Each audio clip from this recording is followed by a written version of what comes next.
Good to go? All right.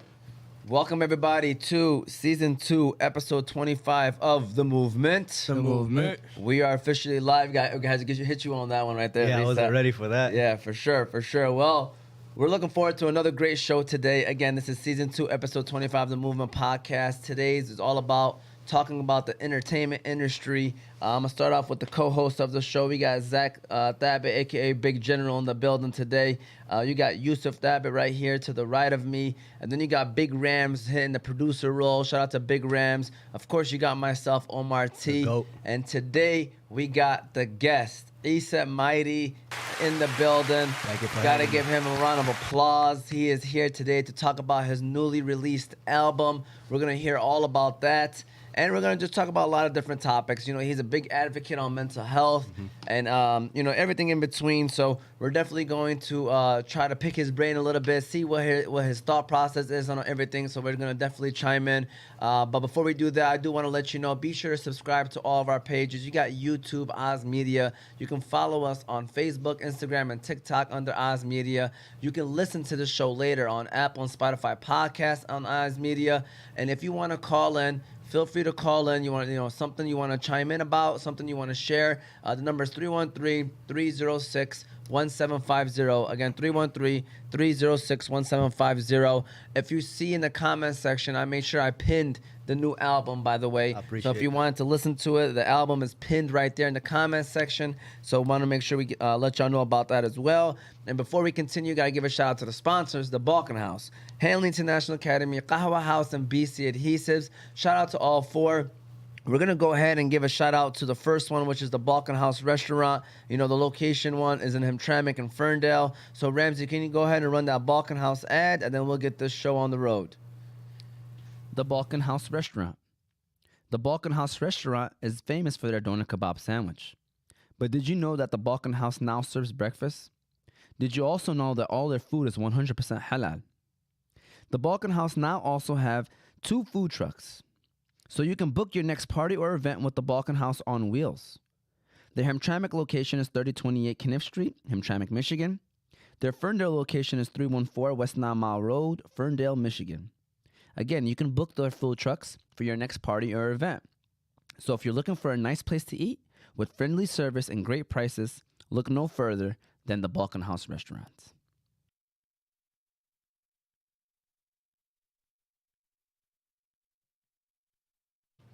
All right, we are officially back. We are officially live. Like I said, we are here with Esa Mighty.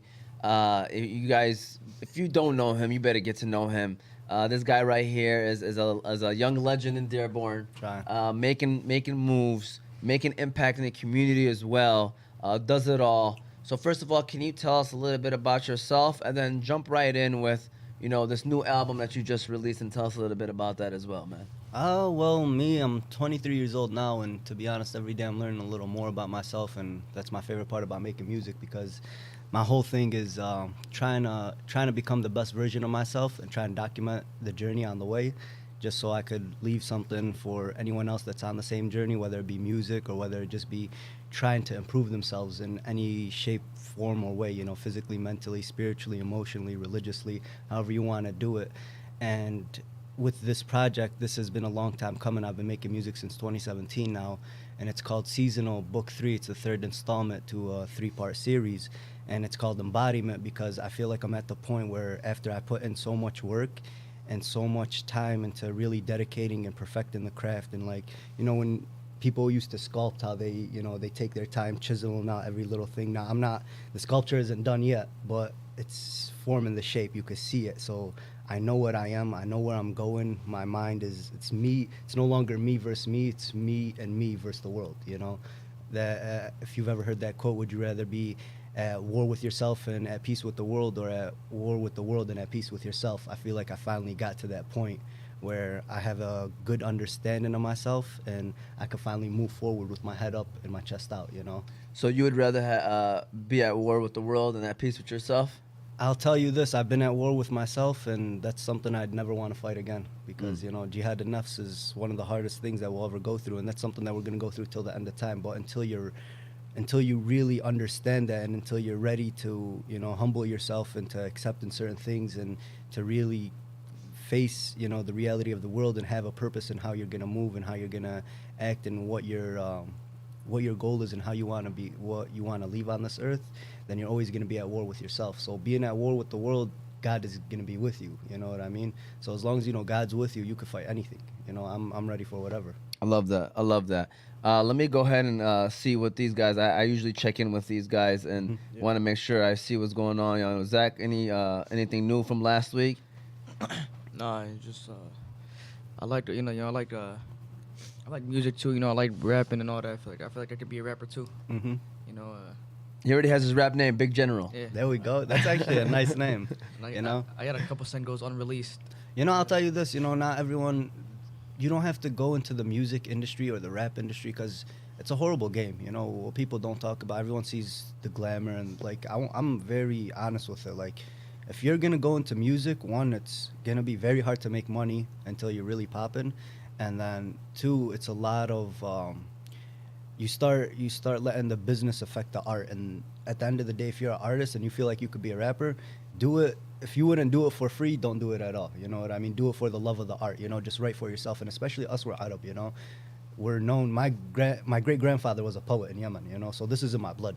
And Arab, we're known for our poetry. So rapping is just rhythmic poetry. You know, that's all it is. So write. You know, and it's very healthy for you. It'll make your mind stronger. It'll make you start learning about yourself. You know, you start things that you write down. You know, in the intimacy of between you and the pen and the paper, you won't get when you're just saying out loud. You know, you sometimes you write it down, you could cross it out and rewrite something else, and you could reread it. So, you know, it's keep going. You know, just keep writing it. And if ever feels right and you ever want to put out a song, you can, but you don't have to. Never feel pressure. Never feel like you have to be a rapper for someone else. Or in today's day and age, there's a whole connection to being a rapper where, you know, if someone hears you're a rapper, that's it.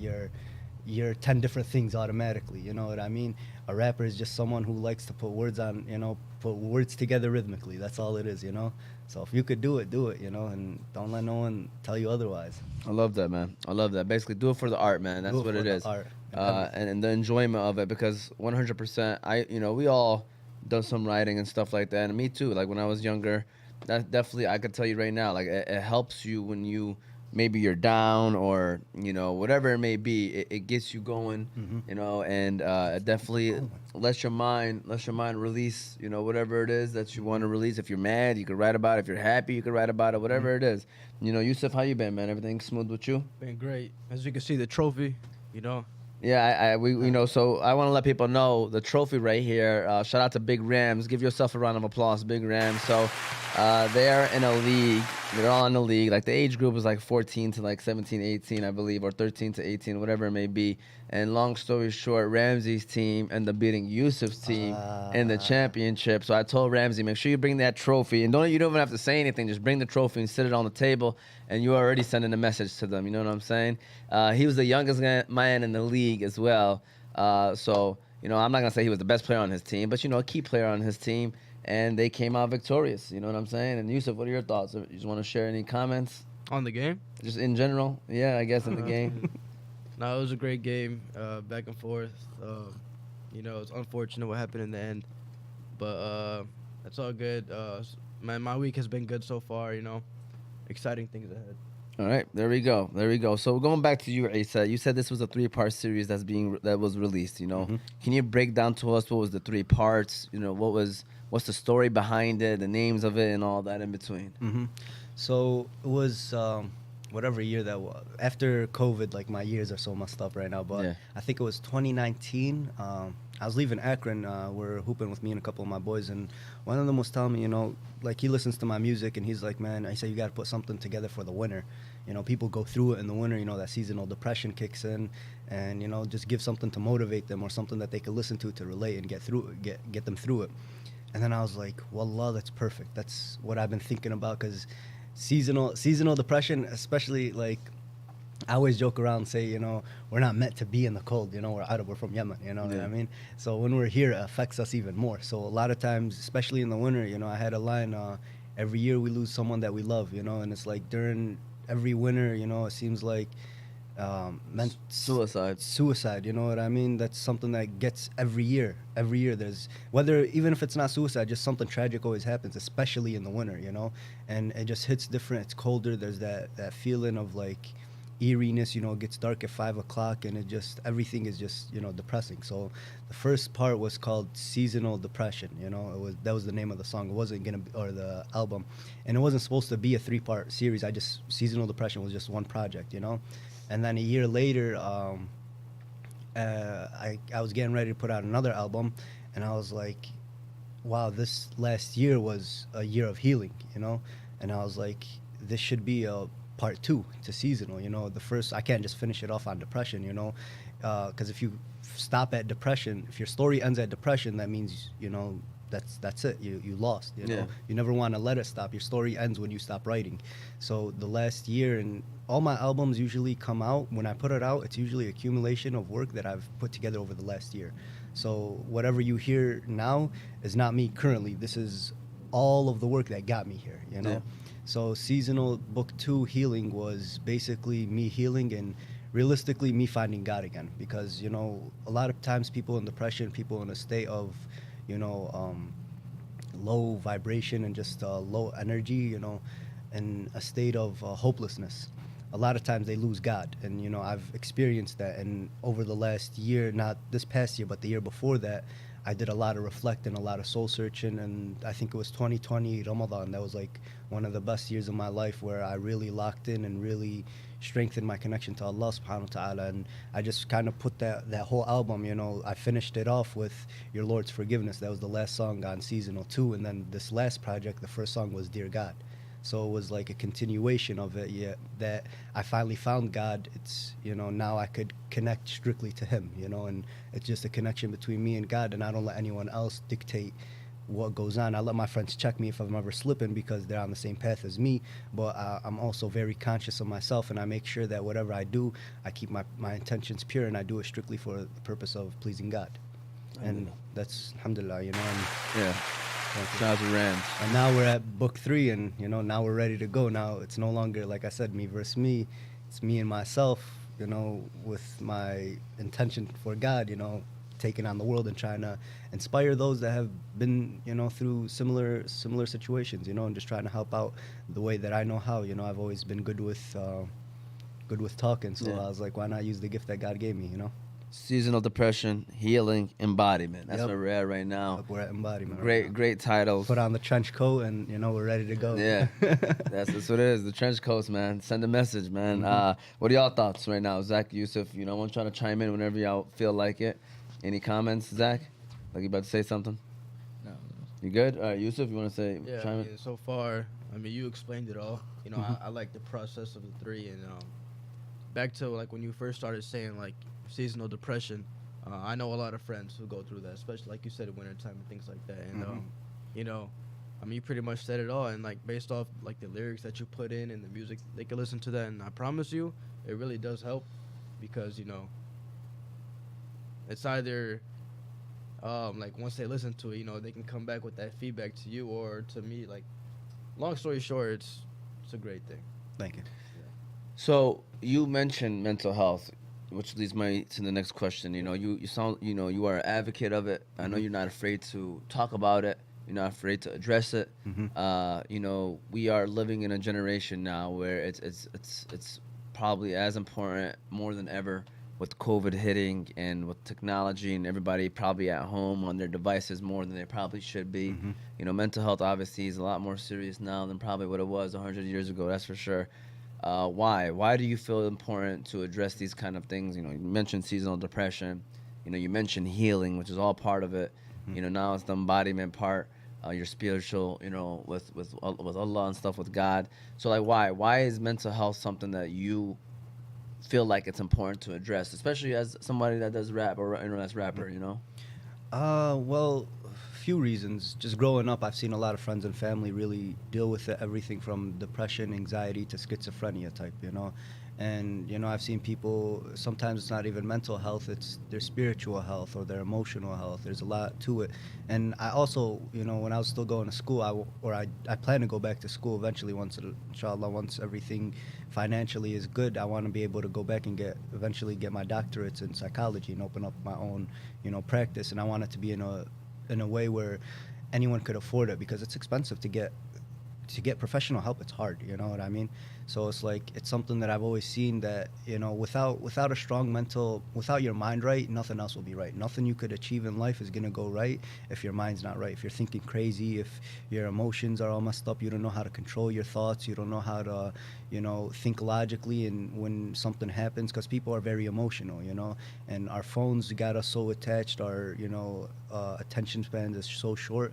So especially in today, you know, in our community, especially, you know, in Dearborn, we're so closed into this bubble where we think that Dearborn is the only thing, and then, you know, people just get in on themselves, you know, and then everyone's kind of, no one gives each other that help or that comfort to, hey, you know, you could talk about this, or, you know, there's ways that you have to go about to have a healthy mental mind. You know, a lot of times our families are coming from overseas and they're experiencing culture shock and they're experiencing this new entire life, and we're Muslims and we're trying to fight to keep our culture, to keep our religion, to keep who we are while still integrating into this country, you know, and God bless America. But there's a lot of things that are not, you know, healthy for us in this country, you know, so we got to learn how to navigate through it, and no one really teaches us that, you know. So I had to go, and I was like, if no one's gonna teach me, I'm either gonna let my ignorance destroy me, or I'm gonna teach myself and then teach those around me. So that's why it's such a big thing for me. It's like, No, someone got I love that, man. No, I agree with you 100%, man. Like, because people don't understand that, you know, coming to a new country, it's not easy. First of all, I don't know how our parents did it. SubhanAllah, like, they came here without knowing the language. Like, we were born into it, you know what I'm saying? And we still struggle. Yeah, so we still struggle, but, you know, it's like layers, right? It's like an onion in a way. Like, our parents kind of, like, paved the way for us, but now it's time for us, the next generations, you know, the second, third generations, to start focusing on things like mental health and how to make people, you know, assimilate to the communities that they're in, Yeah. you know, and to make them understand that, you know, these are real problems, you know. And you know, a lot of, like, our parents' generation, they never had the opportunity to even, like, people say, oh, our generation never had this. It's not that they didn't have it. You guys were stuck in a survival mode for so long that you guys never had the chance to check your own mental health, Yeah, for to sure. actually work on it. Because if your father comes from Yemen, or any other, you know, any immigrant father comes from overseas and he's working 100 hours a week to take care of the family, and the mom's doing everything that she can to make sure the kids are ready, you know, when they get home. Or sometimes the mom has to, in today's day and age, the mom and the dad have to work, you know, for a lot of families. So if everyone's so busy just trying to survive and just try to feed, you know, we're not in a jungle technically, but we're still got to go and hunt, in a sense, because you got to go and work for that money so that you could feed and provide and put food on the table. You don't got to go kill a gazelle, but you got to go put in those hours and work. So if we're still struggling financially, then you know, you're not gonna get time to work on your mental health. And that's another thing, you know. A lot of times, I had a saying that, you know, this hit me recently. I was like, some people aren't even depressed; they're just broke. You know, and money, financial literacy, that's something that I talk about in my music a lot too, you know, as money, you know, don't look at money as something, oh, I want to get it so I can flaunt and buy all this stuff. I don't care about none of that.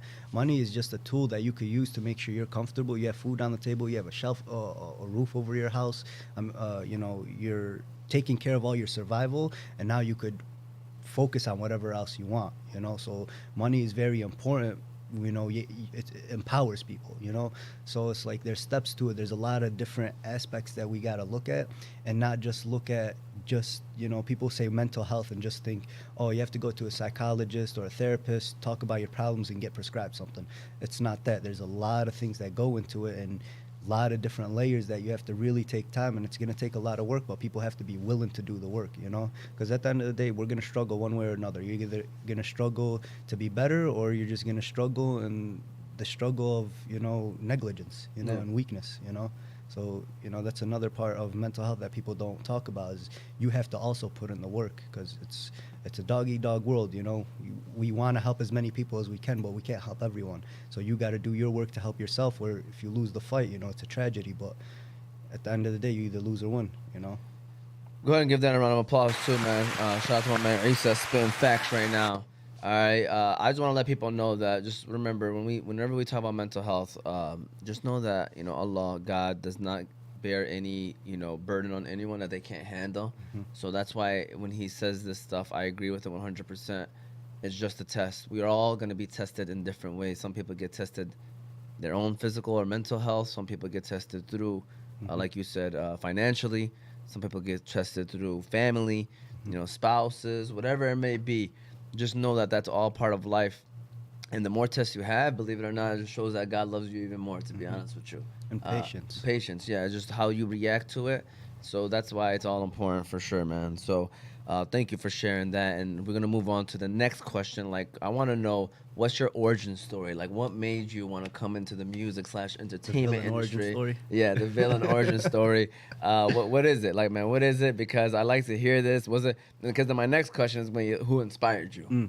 So Yeah. I guess what made you go into music/entertainment industry? Honestly, I was thinking about that today. What actually made me pull the trigger on it is I was in a state when I was in my senior year of high school. I realized like I was getting into a really big depression because my whole life I thought I figured out my life at like 8th grade. I was like, I'm gonna go to school. I'm gonna start this early college program.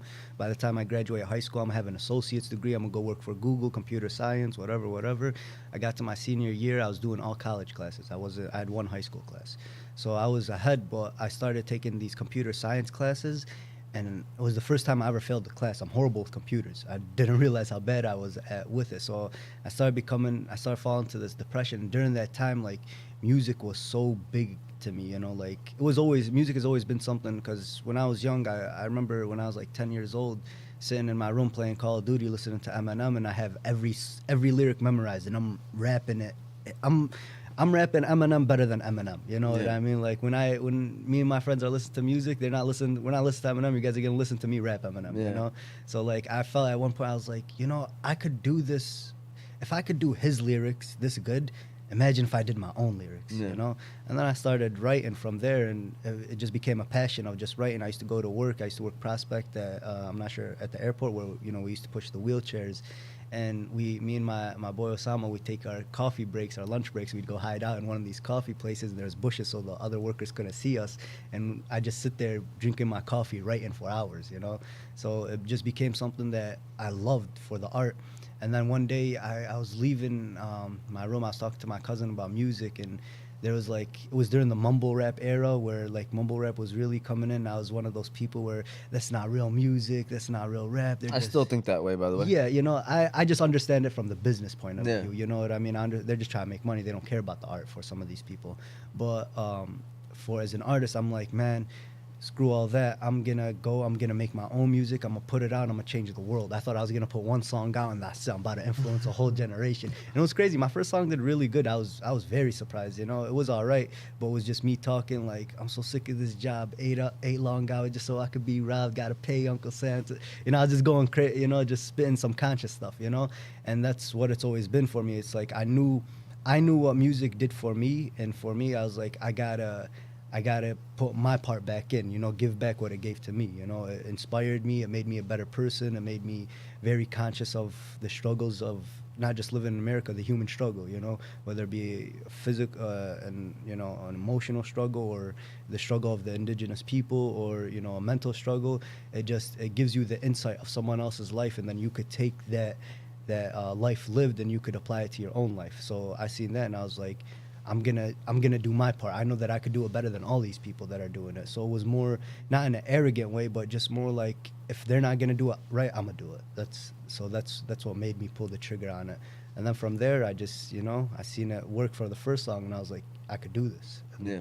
I knew it wasn't gonna happen overnight. I knew like a lot of people were telling me, oh, you gotta work on this. I'm like, bro, I'm just starting. When I first started rapping, I didn't know how to rap. Like I used to write lyrics on just rhymes, but like I didn't know how to flow it in my own way. Like I rapped Eminem's flow, but my own flow I didn't make. So I had to learn that, and I had to learn every part of the music industry, and or not even the industry, every part about making the actual art. Beyond rapping, it's like there's cadences, there's frequencies, there's pockets inside of the rap of, when you come in, when you finish the rhyme, different rhyme schemes, like all that different things I had to study, and I had to really learn, and how to figure out my own flow that you know, when you hear it, you know that's Esa. You know, people compare me to Kendrick Lamar or J. Cole sometimes or Nipsey, but at the same time, when they hear it, they know that it's me. Yeah. You know?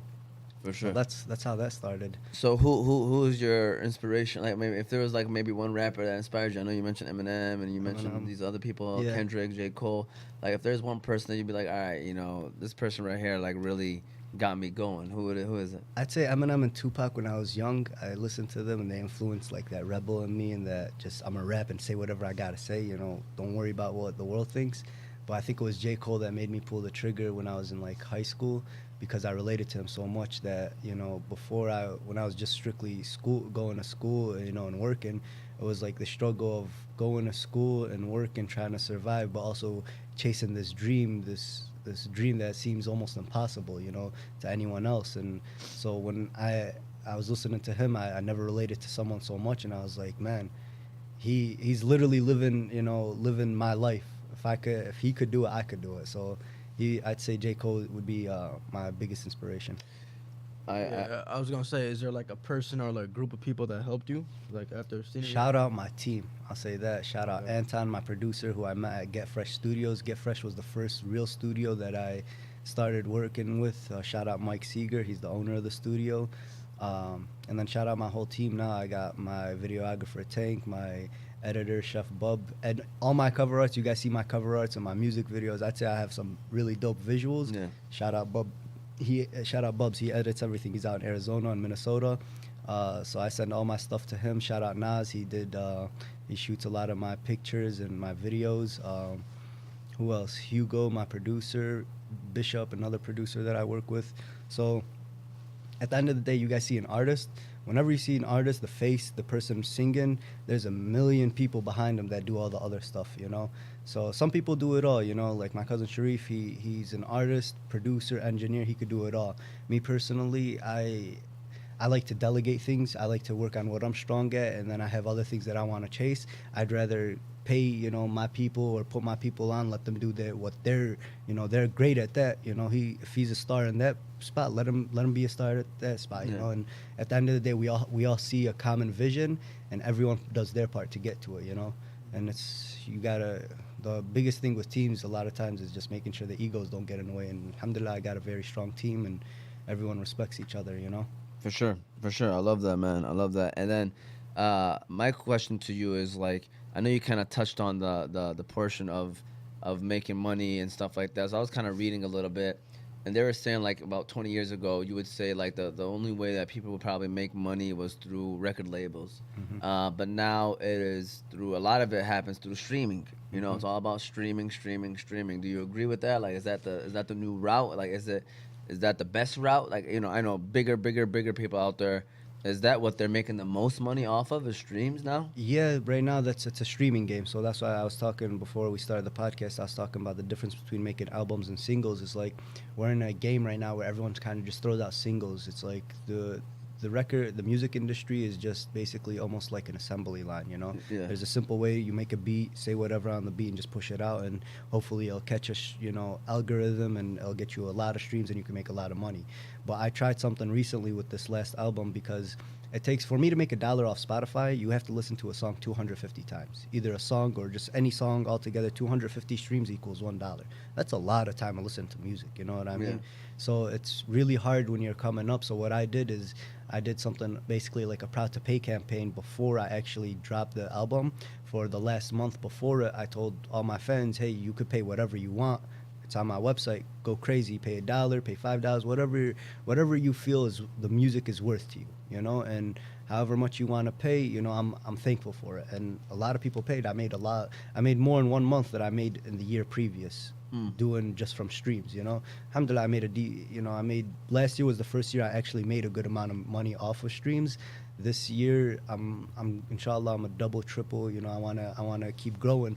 But streaming, if you're not getting a lot of streams, you're not really making, you know, anything. You're making pennies on the dollar all the time. And I'd say 20 years ago, maybe if I was born 20 years ago and I had the same mindset I'd have now, I probably would have got rich off music. Because like if you look at Nipsey Hussle's route, he was never really signed until like later in his career, but he was just selling CDs right out of his trunk, you know, kind of like what I was doing, where you could pay whatever you want and you get, you know, the album directly to your email a month before it drops. And then I was also selling merch. I started making my own shirts, and I was so busy, I was planning to actually bring you one, so I'm still gonna make sure I get you yours.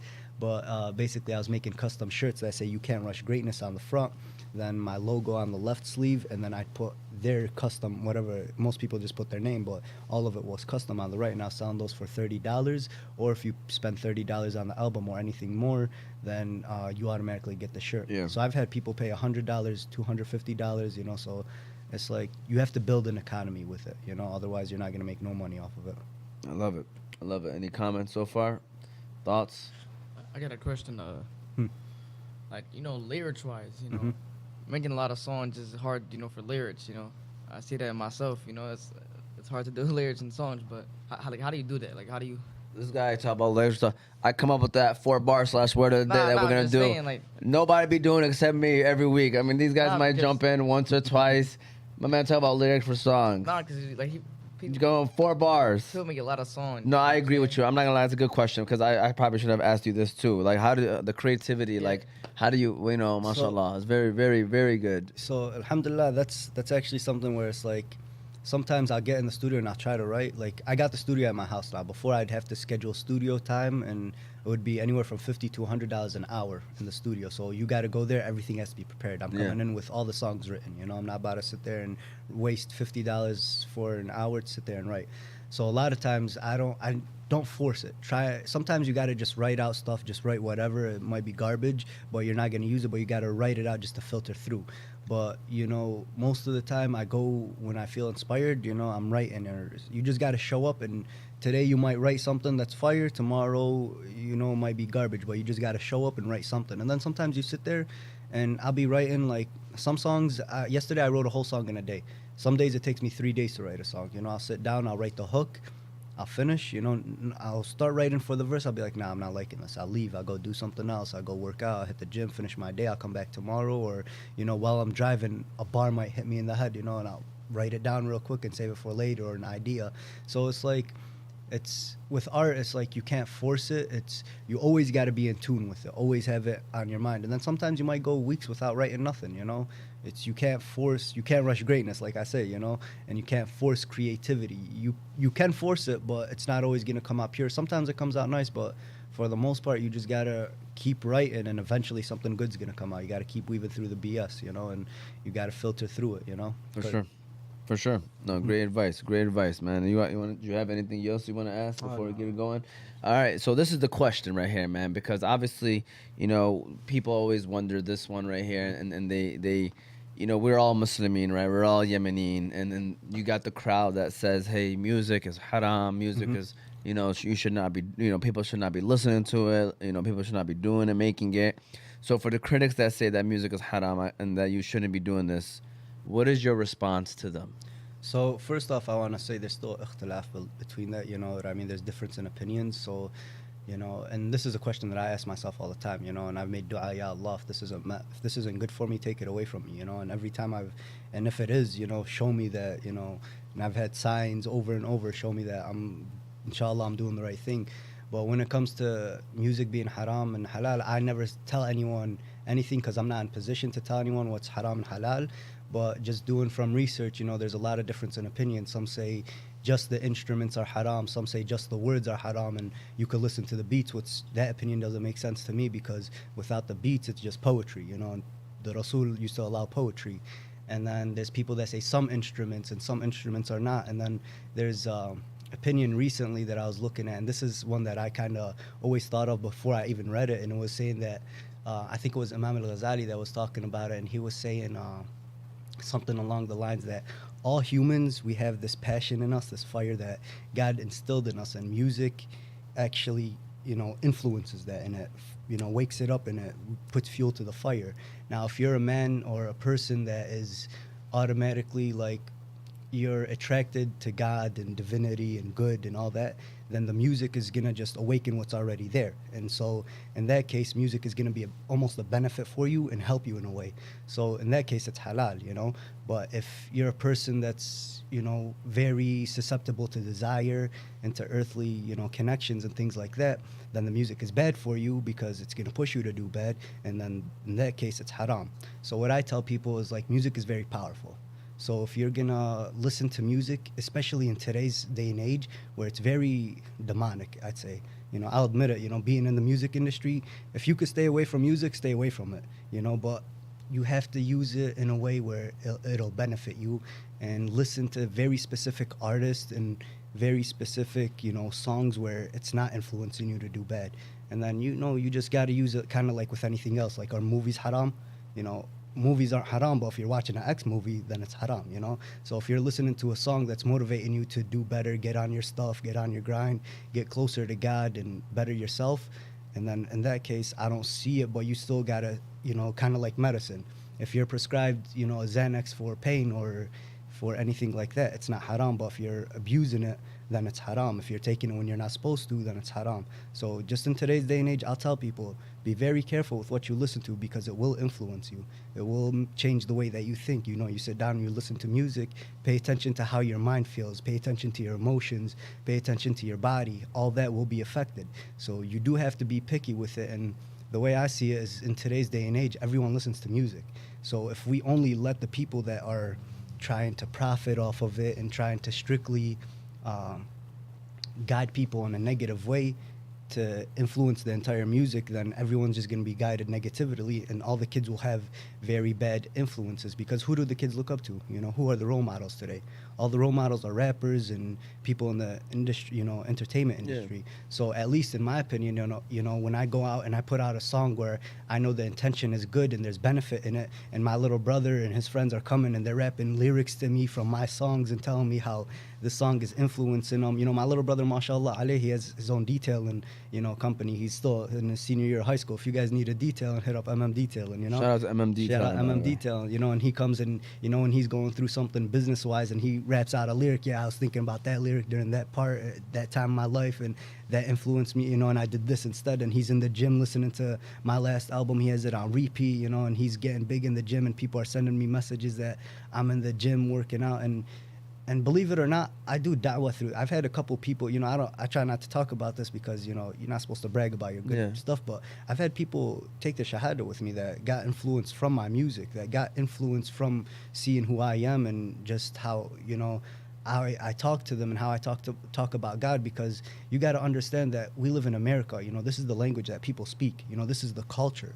So we could act, you know, if you want to be in your own corner and, you know, just practice quietly and whatever, you do that. But at the end of the day, the job is to, you know, as a good Muslim, you want to share this beauty of Islam, you know. So I do my part to speak to the people that, you know, no one else is talking to. These kids, a lot of times the music, some people will say, okay, but you cuss in your music, or you talk about subjects, or you say stuff like this that we shouldn't talk about. Well, if we don't talk about, who will? Because the people, a lot of the kids that listen to my music, or a lot of people that I'm trying to reach, are the people that when you hear about them, oh, you know, stay away from them, you know, they're bad, or they're this, or they're that.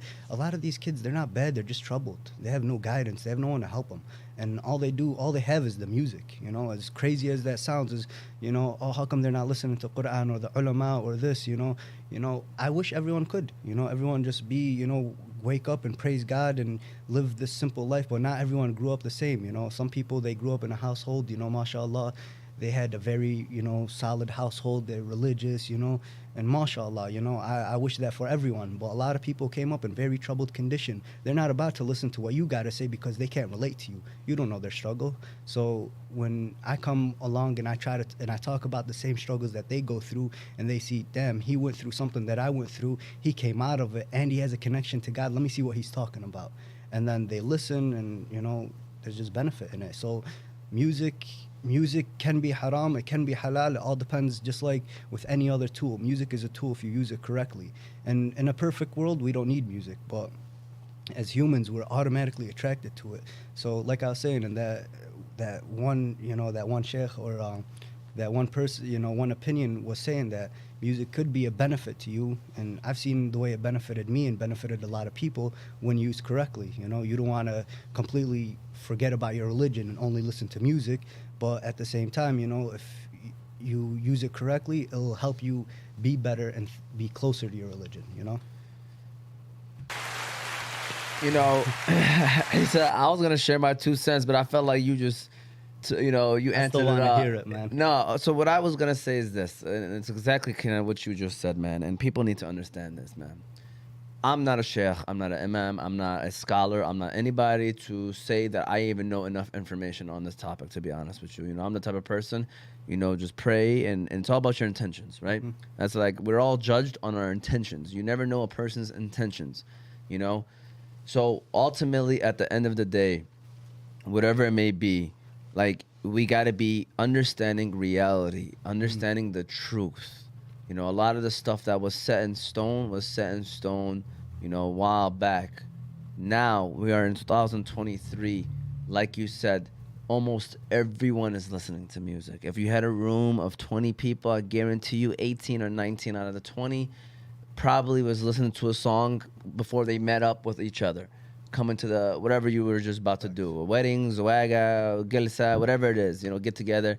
So my point is just like you said, as you know, if there is advice that you want to tell people out there, especially the young fellas that are probably watching or young ladies that are watching, it's watch what you listen to.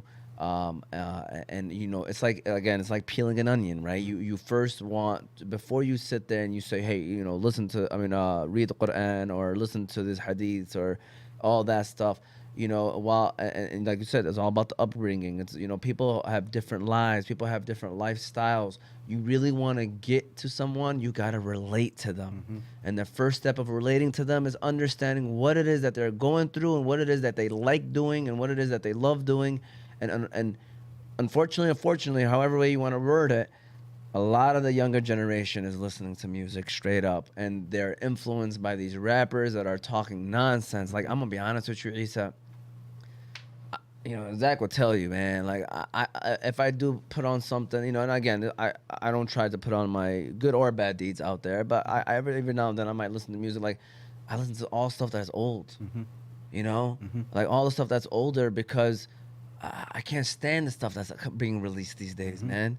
It's scary, man. It is. It's scary because it's either, you know, I don't want to dive into it, but it's like stuff that you never want anybody to listen to because it's, I don't care how old filth. they are, man. Yeah, it's filth. It's literally filled with filth, and it's nonstop. Like, it's so funny. Like, if you listen to a song on the radio, half the song is bleeped out. You know what I'm saying? Like, you don't even Facts. understand what they're saying because it's bleeped out. Or like the bleep, it ain't even worth bleeping out because obviously you know what they're saying, and it's like, you know, I have a 4-year-old daughter, she can pick up on that stuff. Yeah. You know, so it's like, it's dangerous, man. It's very influential, like you said, man, and that's why it's very important to watch what you listen to, because it can impact you in so many different ways. You don't believe me? Go ahead and listen to a hype song and see why you're bopping your head and getting hype. Go ahead and listen to a sad song and why you're over there, like, sounding all emotional and stuff, you know? Like, it is. And that's what it's meant for, right? It's supposed to get you to connect and to relate. So please watch what you're listening to, you know, and that's the first step for those that are out there that, you know, that want to attack. Like, you're never going to get to that person. You're never going to break through to a person if all you're doing is throwing books in their faces or yelling at them. Really relate to them. See where they're at. Kind of, you know, bring them in.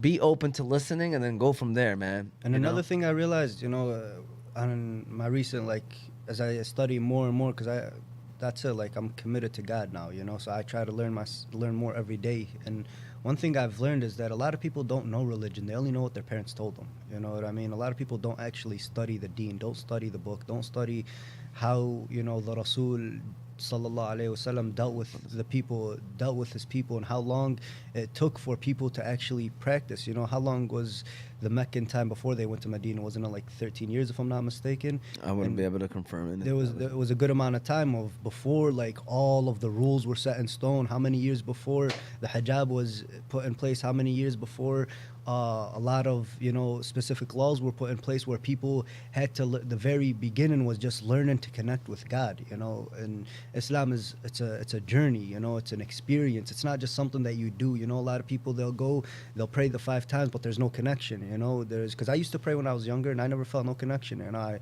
there was a time where I didn't pray at all. You know, I was this close to becoming an atheist. You know, and I'm actually happy that happened because I came back and had a connection with Allah subhanahu wa ta'ala, and I appreciate it now, you know, and that's because I had to relearn and unlearn a lot of the stuff that I learned growing up because of people that they didn't know better either, you know, and they're just they were just teaching the form of Islam that they know, but there's so much knowledge, there's so much love, there's so much passion, and there's so much forgiveness that comes with it, you know, and it makes you a better person, but you have to know how to, you know, present it to people and how to package it. And Allah comes to people in different ways, you know, and through different avenues, you know. You'd hear some of people's conversion stories, and they're in a place that they shouldn't have been, you know, and God found them there, and now they're no longer there, you know. So you got to be able to reach as many people, and those are the people that need Islam the most are the ones that we shun and tell people to stay away from, you know.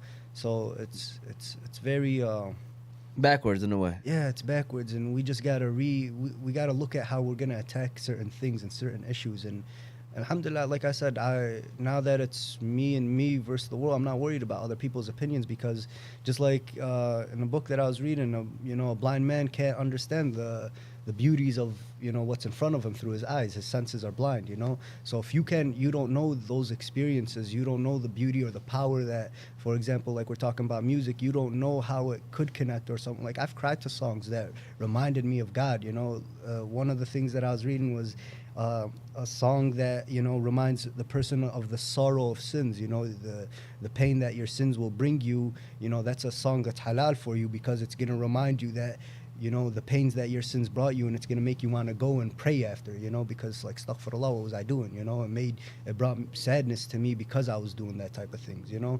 And there's a Muslim artist, his name's Khalid Siddiq, he's from the UK. Yeah. Great artist.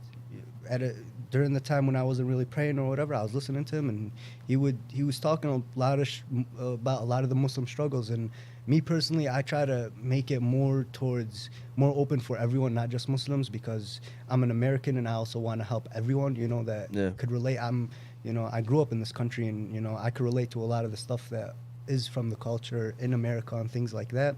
So I keep it more open. But an artist like him influenced me a lot to come back to Islam, and to, you know, so music can have a benefit. And there's also, with all the filth that is out there, there's also a lot of great artists that are doing the right thing, that are putting out good music. You just got to find them, you know. The filth is always going to be easier to find. The garbage is always going to be put in your face. But if you're a person that does like music and does listen to music, and you want to find new music that's good and beneficial, you just got to do a little bit more work. But they are out there, you know. For sure, bro. For sure, man. And this is all great points. And this is like the halfway mark. So we're going to go ahead, Ramsey, and give the second shout out to today, which is we're going to go ahead and give a shout out to BC Adhesives, our great friends over there in Wisconsin. And then we're going to go ahead and into the second part of today. So go ahead and give a shout out to BC Adhesives. BC Adhesives.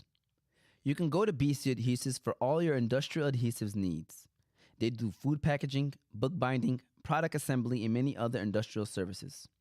So if you are in need of adhesives for your business or having trouble with your current adhesives applications, you can contact them by phone 1-888-679-9825 or go on their website www.bcadhesives.com. All right. So I used to spend so much fire that we have to slow it down. We have to cool them down a little bit. All right. Sweating this coffee guy. So my next question, this is now, you're going to hear some answers also from Zach and Yusuf. And I'm going to go ahead and start off with you, Yusuf, because I don't think we've started with you yet. If you can release an album right now, okay, what would it be about and what would you call it? And, you know, I want to hear this answer from you. And before I do that, I do want to mention this also, like, because we were mentioning, you know, inspirations. Like, to me, growing up, by the way, Eminem to me was my favorite rapper because obviously, one, he was from the area, so it's like we could relate to him so much. And then number two, he was always considered top 5. I can't believe people don't have him in the top 5.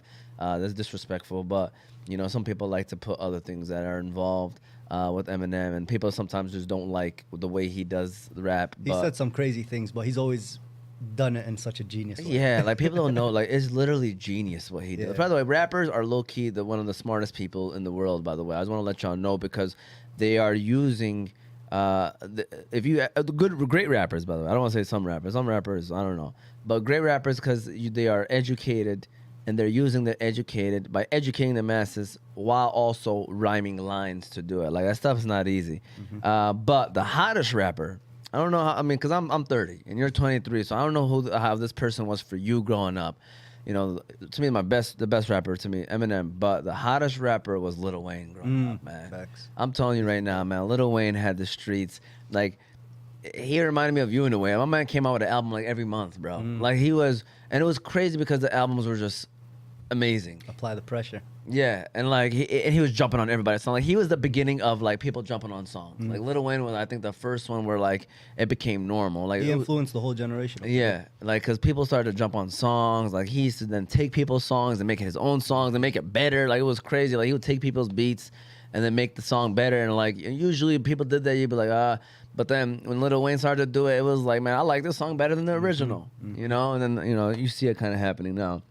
But Yusuf, if you had an album, what would it be about, and what would you call it? Let's laugh a little bit, right quick. Let me hear this. First off, I want to say I agree on the part where you said like, oh my mic. Okay, I agree on the part where you said J. Cole when he how he started off talking about his life and everything. So I would for sure do that. And similar to last week's show about the book, you said if I were to write a book, what would it be about? It would probably be the album would be about my life as well. For sure, different stages throughout the life. It wouldn't be done until I don't even know, to be honest. A long time from now. And I want people to hear what I have to say, and most of it, will be just spitting bars like crazy. Seriously, Spazzing, huh? 100%. A lot of freestyles. Yeah. And We're a family that likes rapping. Like even if it's among ourselves, Yeah. like we like to clown and have fun. Like my brothers, my older brothers. Like believe it or not, like we all, like when we were in high school, like we kind of release stuff, amongst our friends. We put them on CDs, like you said. Yeah. We used to do that stuff. So, like we're a family like that really enjoys writing, and that's why I came up with the 4-bar segment, because I knew that everybody that's on the show has done that before. But they've kind of. They got cooler now, you know what I'm saying? They get cooler at that age, or they're too cool for They're school. too cool to do You know it, what I'm huh? saying? But go ahead, Yusuf, continue. also I was gonna say, Do you have a title? yeah, I could have a title. It would probably be Yoshi? No. No. It would probably be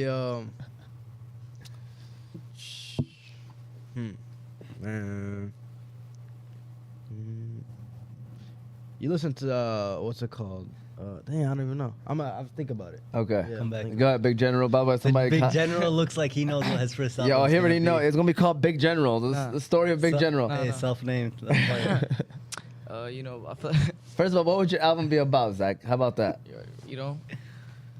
my life, especially like my growing up on A Block. You know what I'm saying? Edwin? My block. It's not Edwin, bro. A Block. I'm sorry. I mean, you got to let people know what E Block is. Got you. Yeah. Right. Like my favorite rapper, my idol and all that, is Lil Durk. I don't know if you know Lil Durk. I don't know if you know Little Durk. Yeah. Everyone knows Lil Durk. Yeah. That man's basically had 3 careers. I remember when I was still in high school, he was still Yeah. coming out with. It's like my favorite rapper, my idol and all that. You know what I'm saying? And he dropped the album called SZ.2. That was his grandma's address. Him growing up. I feel like I would do the same thing. E Block with like 3851. You get fire. it? Because like. Would Yeah, you, no, I have, like. would you have any features on there or just? Yeah, you know what I'm saying? People on E Block. Caltrey? Yeah, Caltrey. It's like what J. Cole did, 2014 Forest Hill Drive. Oh, yeah. That was his address. I Yeah. still believe that's his best album. Yeah, that's a classic. Okay. Put like 3851. That was our address. Mhm. I'll probably do that, like, or a title E Block. I don't know. You know what I'm saying? Yusuf might have it. I Yeah, might. Yeah, that's he- fire though. Yusuf might do a chorus. Yeah, he might. No. That's Yusuf again. on there. That's again 2 lines. Or he could be the producers in the back. Hey, you gotta let Ahmad have his own interlude, his whole one track, One just fact. spazzing. At least probably, He could well, be maybe like- the end. Yeah. I'll be at the end. It's fine. It's cool. I'll do that. Outro. Yeah, exactly. Esa, I mean, I know you got an album already coming. I mean, came out. I don't know if you want to answer. I mean, you don't even have to answer that question. It was more so I got, for them. I got so many names, man. Yeah. I have like 2 albums I'm working on right now. One of them for the summer, one of them for. I wanted to put out another one this spring, but I was like, it's too soon. I'm just gonna save it for next spring, So it's like, yeah, I got names. I don't want to preview it yet. Okay. I was gonna say whatever you want, man. I don't want to put you in a situation where you feel like you're gonna have to do something. All right. So, moving on is the questions game. This is the fun part where we can basically test out the knowledge of these young fellas to see if they were listening to what was being said. All right. So basically, again, these questions I come up with them before the show, so it's stuff that I may have mentioned, just so people out there know this. I don't just come up with this right now. So basically stuff that I mentioned, because obviously I only know my own answers. I don't know what the panel is going to say. So just want to make sure I throw that hint out there. A couple quick rules. Esa, again, this all came from arguments, all right? Because at the end of the day, that's how rules were made. When we were arguing, we were like, all right, for real, this is going to be the rule. You got to let the question finish. They're all competitive, these guys, all right? So you got to let the question finish and then hit the buzzer. If you hit the buzzer, you have to answer a question. You can't say, oh, I don't want it anymore. And if you get it right, you get a point. You get it wrong, obviously you get a minus point. And that's really it. All right? So y'all ready for the questions game? Here we go. Number one. So solos. Yeah, it's solos, by the way. We usually have teams, but, we got 3 people, so it's an odd number. All right? Here we go. Number one. I get my own buzzer. Yeah, hold on one second. What's one of the names of Esa's other 2 albums from season L3? You named them? What do you mean he named them? I said, what's one of the names of Bro, I got it, bro. He buzzed it. Got Hey, it. go ahead, Zach. It's not fair that I'm gonna answer my own. Well, I was hoping that they was gonna be listening. That's why I repeated it too throughout the show. I got it. I don't remember you saying it. First of all, I didn't have to say it. He said the answer when he was explaining his answer. Go ahead, Zach. But I definitely repeated it as well. Bro, watching you say, I'm gonna remember it, bro. Okay, so the first one was seasonal depression. There we go. The other one was healing, and then the third one is embodiment. Come on, guys. I remember the first Go ahead, I give him a remember round of season depression. I applause. remember season depression, but I don't remember the We'll give him a round of applause, Big Rams. All right, Asa takes the lead on his. All right, there we I go. like it. I get advantage in this game. Yeah, for sure, for sure. All right, number two. Here we go. Artist, we talked about this, okay? Back then, artists used to get paid only through record labels. Now they can get paid through what? You cheated. me, You hit it me. before. You hit it Streams. before. Streams is correct. Go Oh, ahead you and hit it give before, that man. Yes, you a did, round bro. of applause. Bro. You did. I saw you, bro. I was literally See what waiting happens. till What you happens in finished. the end of the game. This All guy right. just be Love it. arguing. I waited till He you just be finished. You saying literally something. did. He just be always saying anything. Number Go 3. ahead, bro. Eminem is my favorite rapper. Who did I say was the hottest rapper? Oh, he cheated. See what I'm saying? This guy always saying I'm cheating. Come on, bro. Hold on, man. Oh my gosh, bro. Hey, repeat the question one more time. I ain't finished the Thank you. question. He didn't Get him finish. out He of didn't finish. I said Eminem was my favorite on, rapper, play. but who did I say was the hottest rapper we were listening to growing up? Oh my Got it. God. Man. Who's Lil that? Wayne, Lil Wayne is correct. Go ahead. I set that up. I made him do it again. That boy Zach got that quick arm, man. What's going on? Slow down, Zach. Bro, you stop. So you So I First said, off, you who cheated did on I the say second was one. the hottest rapper? Hey, you just not letting Bang. that one go. Yeah. strong. I just want to argue. Just argue. Either No, way, I'm being serious. Asa won, guys. All right, there we go. Questions game. Asa gets the dub. Okay, now comes the 4-bar/word of the day. For those that don't know, his name is Esa Mighty. So we decided to use the word mighty. It's a very strong word. That's why I like that. I was like, you know what? Let's talk about mighty a little bit. And mighty definition is possessing great and impressive power or strength, especially on account of size. I don't like that last part because I believe you could be mighty no matter how tall or big or strong that you are. But that is the Webster's dictionary definition of the word mighty. So bars, I got bars today. All right, Zach, go ahead and hear it. So if you don't got bars, what I tell them is like put it in a sentence or put it in a situation. So Zach, what you got for us, man? I'm about to use all my mighty force to smack you. Come on, man. That was my plan. He's about to use his mighty force to smack up Yusuf. All right, that's his line. Go ahead, Yusuf. How are you gonna put that word in a sentence or a situation?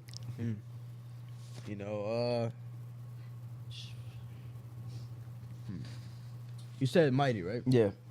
So you would say your name would be Esa Mighty? Okay. So this is what I would say. You about to spit something? Let me know. I'm trying to think right now. It looks like he's about to come out. Are you laughing over there? What you laughing for, His Ramsey? mind, I can see smoke coming out of his head. He Yeah. going crazy right now. Yeah, he is. What's going on? No, I'm similar to what Zach said. I got something for next week though. Similar to what Zach said. You know, Mighty, like as you can see, you can be from all ages, all heights. You know, short, tall, big, small. You know, it doesn't matter. That definition is very false, especially the ending. And you see it everywhere throughout the world. You know? For sure. For sure. Ramsey, did you want to chime in? Nothing? All right. Well, Esa, did you have bars ready to go? I'm gonna let you go first before I do mine. Yep, there we go. All right, shout out to my man Esa. Definitely got some bars over here. Go ahead and give us that air horn, my man Ramsey. All right, there we go. There we go. I appreciate it, man. See, I ain't gonna lie to you. I gotta make sure I be reading this so I can spit it right correctly. Here we go. I'm feeling real mighty, sitting next to Esa Mighty.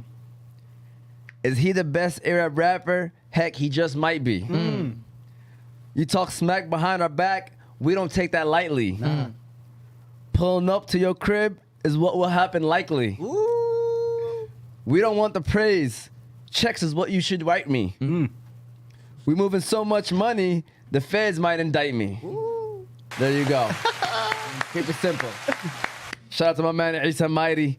All right, those are the words, Mighty. We're going to let the man, the guy that I actually does... had one I wrote, but I does just this. remembered one. This from my song that I'm gonna drop after Ramadan. Mighty is the pen and the sword. I've been on a couple trips. I'm talking spiritual tours. I've seen wealth beyond imagine. You can find it on Forbes. Modesty brings out a beauty you can find on a... I'm not gonna say the word. But the one that I wrote, kind of close to yours. I'm Esa Mighty, but God is almighty. He got all the answers. Let go of the things that's frightening. Open up your heart. Don't take his forgiveness lightly. While your prayer is answered, make sure you speak to him nightly. There you go. Shout out to our man Esa Mighty in the building today. First of all, we appreciate you, man. This is the weekend motivation part, by the way. I don't know if you prepared for that one too, but you know, if you motivated. all right, there you go. I was gonna say, you're the type of person I know you already have something ready in the top of your head. First of all, for those that are watching, we hope that you enjoyed it. Shout out to my man Esa Mighty. Thank you for having me. I of appreciate course. you guys. And first off, I want to give a shout out to Oz Media because what he's doing right now and what he's doing just in this room, what he got, his setup is crazy. But just overall, what he's doing, the amount of work he's doing, and the dream that he's chasing and making it happen is, one, very impressive, and two, is something that we need and is very needed. So I thank you, and thank you for all the work that you do and everything that you're putting together. So shout out to Oz Media. Thank you, Esa. Could I get a round of applause for that one? Appreciate you, Esa, man. Real talk, man. People like you coming on the show, Allah, it's what keeps us going. Again, want to let y'all know, first of all, in the comment section right there, the one that is pinned as Esa's new album, again, that is just released. It's SZNL Book III, Embodiment. Make sure you go check that out. Make sure you go listen to that album, download If by the it. fifth song you're not ready to change your life, I'll give you your money back. There you go. There you go. Shout out to my man Esa. I was definitely listening to it beforehand, and I'm telling you right now, he's speaking facts right now, what he just said. Today's topic was all about the music industry. Be sure to follow us on YouTube. Follow us on Facebook, Instagram, and TikTok under Oz Media. Subscribe to us on YouTube. You can listen to the show later on Apple and Spotify podcasts under Oz Media. You can follow us there as well. Again, shout out to our sponsors, Balkan House, Hanley International Academy, Qahwa House, and BC Adhesives. Esa, this is the weekend motivation part. So I actually record this because more times than not, this is the clip that we pull out. So with that said, Esa, whenever you're ready, can you give us some weekend motivation for people out there to take with them for the rest of this week? Your story ends when you stop writing it. So continue to go, continue to be brave enough to keep writing, and don't settle for where you're at. Keep God close, and eventually things get better. And if they don't, God's going to take care of you after anyway. So just put in your intentions, keep them pure, and keep going. Shout out to my man Esa. Go ahead and give him a round of applause right there. Spitting that facts, man. Esa, I mean, I know you kind of touched on anything, but how can people maybe follow you and then download albums and whatever you want to mention? I guess this is the plug time. You know, let people know how they can. Esa Mighty, ESA-MIGHTY everywhere. Spotify and Apple Music, specifically YouTube. I got amazing music videos that we put a lot of time in. Instagram, TikTok, you know, whatever you use, I'm there. And yeah, I try to keep the content as motivating, as good as possible, but beyond the TikTok and social medias, the music is where you'll get the best version of me, in my opinion, because with the social media, I'm still learning it as I go. You know, Instagram and TikTok, and trying to be a so-called influencer. But I'm just an artist, and if you want the best version of me, I'll say check out my music. That's where you'll find the best type of content. Or listen to the show, man. Because I thought Or there was some listen to great, the show. there's Yeah, some yeah, great yeah, content yeah. today. Also the podcast. You know, I love talking. Yeah, as you guys can see. you were spinning some facts. I'm telling you right now, man. You had a great show today. Any final words from you guys, fellas? Great show. I want to say a question for you. Last one. I love Do questions. you plan or did you have any features before? Or Yeah, actually, on this album, I have a feature from Courtney Bell. Shout out Courtney Bell. You know who Royce the 5'9" is? Yeah. He's his artist, and he's actually really, really big and probably one of the best artists coming out of Detroit. He's very conscious and lyrical. He's more on the spiritual kind of tip, but I really like it. And, you know, someone I've studied, I've studied like a lot of spiritual aspects and things like that. So I love what he's doing and all the stuff. I've had features from him. I've done a feature with Simba on one of my songs, Guidance. It's one of my, an all-time favorite classic. I've done a couple features with Mahdi Durgam. He's from Dearborn Heights. We got a song called The City, or Just City. That's a banger of itself. I recorded that in 2020. So yeah, those are just a couple features. For the most part, I'm one of those I be feeling like J. Cole sometimes. I'll put out a platinum album without no features, But inshallah, in the future, there's a lot of artists that I do want to work with. But I'm also very choosy about who I work with, because not everyone deserves, if they're not about the art. I don't care about your clout. It's you as an individual, do I like what you stand for and what you're about? And then two, do you have the sauce to get on the beat? You know what I mean? Yeah. Can you match it? So it's all about, I'm always open, but at the same time, I'm not searching for it. I don't need it. On my E-Block, E-Block? on my E-Block Album? Yeah. You gonna hop on there or not? Hey, let me know. Send me a track. I got you. On the house, too, off the love.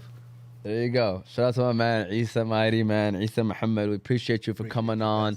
Again, this was season 2, episode 25 of The Movement. The Movement. We are, there you go. He caught up on it. We hope you enjoyed. Take it easy. Have a great weekend. And actually, we will not have a show next week. Let me go ahead and before we shut this down, I do want to say this. We're not going to have a show next week because we're going to be out of town.